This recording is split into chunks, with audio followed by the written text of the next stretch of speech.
ബംഗ്ലാദേശിനെതിരെ T20 ലോകകപ്പ് സന്നാഹ മത്സരത്തിൽ നിരാശപ്പെടുത്തിയതിന് പിന്നാലെ മലയാളി താരം സഞ്ജു സാംസൺ ട്രോൾ നേരിടുകയാണ്. രോഹിത് ശർമ്മയ്ക്കൊപ്പം ഓപ്പണറായി കളിച്ച സഞ്ജുവിന് 1 റൺസ് മാത്രമാണ് എടുക്കാൻ സാധിച്ചത്. 6 പന്തുകൾ നേരിട്ട താരം ഷെരീഫുൽ ഇസ്ലാമിന്റെ പന്തിൽ വിക്കറ്റിന് മുന്നിൽ കുടുങ്ങുകയായിരുന്നു. ഔട്ടല്ലെന്നുമുള്ള വാദവുമുണ്ട്. പന്ത് ലെഗ് സ്റ്റമ്പിന്റെ പുറത്തേക്ക് പോകുന്നതാണ് വീഡിയോയിൽ കാണുന്നത്. എന്നാൽ അമ്പയർ പോൾ റേഫൽ മറ്റൊന്നും ആലോചിക്കാതെ പെട്ടെന്ന് തന്നെ ഔട്ട് വിളിക്കുകയും ചെയ്തു. എങ്കിലും ഒരു ക്രിക്കറ്റ് ആരാധകർ ഒരു ദയയും കാണിച്ചില്ല. ലോകകപ്പിൽ കളിക്കാൻ അർഹനല്ലെന്ന് എക്സിൽ പോസ്റ്റുകൾ വരുന്നു. സുവർണ അവസരം ലഭിച്ചിട്ട് മുതലാക്കാനായില്ലെന്നാണ് മറ്റൊരു വാദം. സ്ഥിരതയോടെ കളിക്കാൻ ഇപ്പോഴും സഞ്ജുവിനാവില്ലെന്ന് മറ്റൊരു ആരാധകൻ.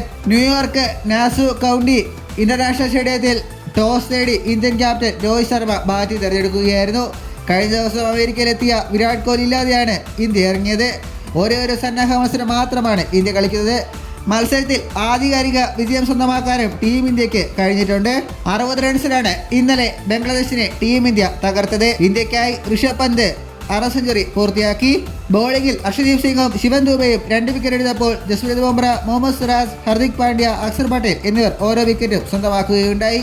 ഋഷഭ് പന്ത് 32 പന്തിൽ 4 ഫോറും 4 സിക്സ് സഹിതം 53 റൺസാണ് നേടിയെടുത്തത്. ഇതുപോലുള്ള പുതിയ വാർത്തകൾക്കായി ചാനൽ ഇപ്പോൾ തന്നെ മറക്കാതെ സബ്സ്ക്രൈബ് ചെയ്ത് വയ്ക്കുക.